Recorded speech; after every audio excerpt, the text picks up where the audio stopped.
What's up, everybody? Welcome back to the channel. Tour de France, Tour de Beer, a different beer every day of the Tour de France. So, wow, what a stage today. What a stage. It was incredible. So, real quick, as far as beer goes, so I had a meeting after work, and at the meeting, they had some beer on tap, and they had, well, one of my favorites, and the beer that I make, actually, the Smuttynose Finestkind IPA. So I've actually already had my beer. We had beers there, went to the meeting, then came home. I'm not going to have any more beer because it's hot AF, and I need to be able to make sure I'm still staying hydrated. So I will tell you about the beer if you don't know.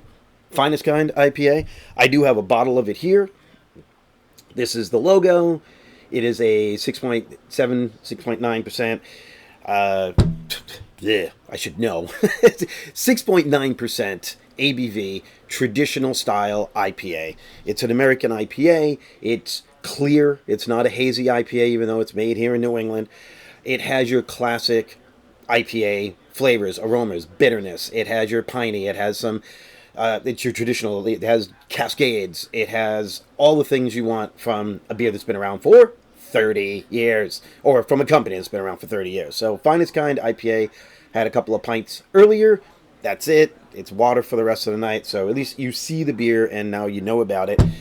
Smuttynose has been around for 30 years, celebrating 30 years actually this coming weekend. So if you're in the New Hampshire area or nearby Massachusetts or Maine and you're looking for something to do this Saturday, we're having a big birthday party at the brewery. Come on down. Food, beers, music, a good time. The stage. This is a stage I'd been kind of waiting to see how it was going to play out. We're looking to see what are the top four guys going to do. And it finally happened.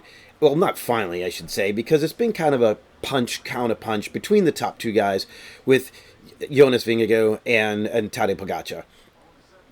Tadej made his move.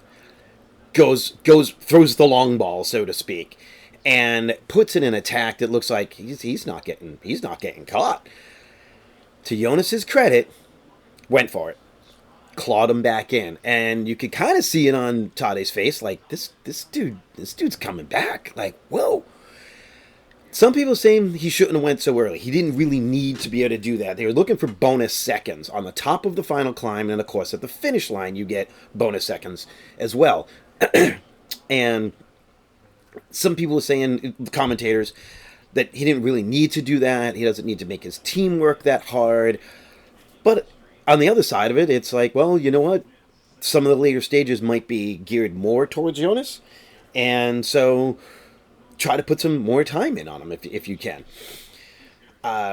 Some of the other commentators also are saying, well, you know, he might be afraid of what Jonas is going to be able to do, so you want to add more time. I don't think that's the case. I don't think Tadej races afraid. You can't. Champions don't race in fear. You race to win, and that's what Tadej likes to do. He likes to go for the jugular, so to speak. If anything, I would think he knows in the back of his head he just did the Giro. He just won the Giro, and beginning of the tour is like, did he burn too many matches going into that? Is he going to be able to handle it? So build the time now. Not that, hey, last year I fell apart and Jonas took the lead from me. You don't think about last year. You think about this year. But in this year, you're like, you know what? I did expend a lot of energy in the Giro, so let's add some time here. Part two to this equation, and I haven't heard anybody talk about this, and this is my opinion. Jonas has been playing it very coy. He's been very quiet. He hasn't really attacked. He, during the gravel stage, was like, I don't think there should be gravel, and why should we take these risks? And there was a time when he wasn't really pulling. There was some interviews with Remco. There's like, I don't know what he's doing. I feel like he's just kind of holding back a little bit. Waiting. And I think this is Tadej and their team's way, UAE, of saying, we need to draw him out. Is he really, like, not 100%? I mean, he's looking like he's 100%, but is he really ready to go for it? And you see him on his descending. He doesn't seem to be afraid in the descending, even though he seemed to be, oh, I don't like this other stage, whatever. So I think he's been kind of holding back. And so Tadej and his team was like, we need to draw him out. Make this attack. If he can't respond, we know where he is. He's up against the ropes. Now the race should be yours. If he does respond, now he can't play coy anymore. We know where he is. We know where his fitness level is. Draw him out. And that's what I think they did. So Jonas claws him back. So now it's Jonas and Tadej downhill. After getting the points on the top, Tadej did take those extra bonus seconds. Let's go down the hill. Let's descend. They looked good. They start working together. Behind them is Remco and Primoz. Primoz falls. It happens. He crashes. It's just, he's a great descender too. So that I thought was, maybe you want Primoz in the front, or maybe Primoz wanted to be in the front. Remco getting in front of him knows that Primoz Roglic is a very good descender, can kind of block him from not making that great descent and getting away from him. He kind of controls it. Also, if Primoz was in front and he goes down, maybe Remco goes down. So Remco wants to be in control of his own race, and he did, and he stayed there. The dude is impressing me, really. Like I had said before, I didn't know all that much about Remco. I mean, I know about him, but I didn't think he was going to be able to have this type of Tour de France, and so far he has. The two leaders are going. They're getting towards the finish line, and now it's Jonas and Tadej. And it's like, oh, Tadej, set him up. Put him on the front. They're going to go for the sprint. He's going to ride his wheel and then get by him. It didn't happen. Jonas held on for the win. He started to go. He's looking, made his move. Rather than waiting for Tadej to make his move and then he would respond, Jonas made the move first. Tadej responded, got on him, got close, and just no pop. There was no pop. Maybe because he just went out on that early attack to make sure he got those other points.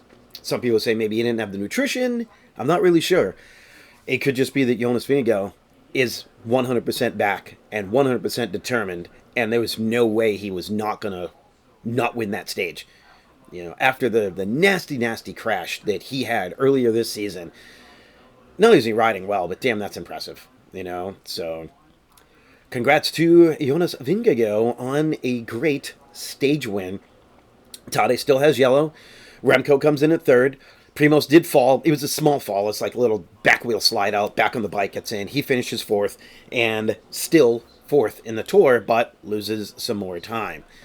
So that is your Tour de France, this stage recap. That is the race. Again, brought to you by the Finestkind IPA. It is time for me to have some water and then get ready for bed. And we will see you tomorrow. Tomorrow's stage is a sprinter stage. We'll see if Cavendish can get number 36. Yeah. Not sure which beer I'm going to have yet. We'll find out. We'll find out tomorrow when I reach in the fridge. Until next time, be good to each other. Be good to yourselves. Ride bikes, drink beer, and do epic shit. We will see you tomorrow here, Tour de Beer. Cheers.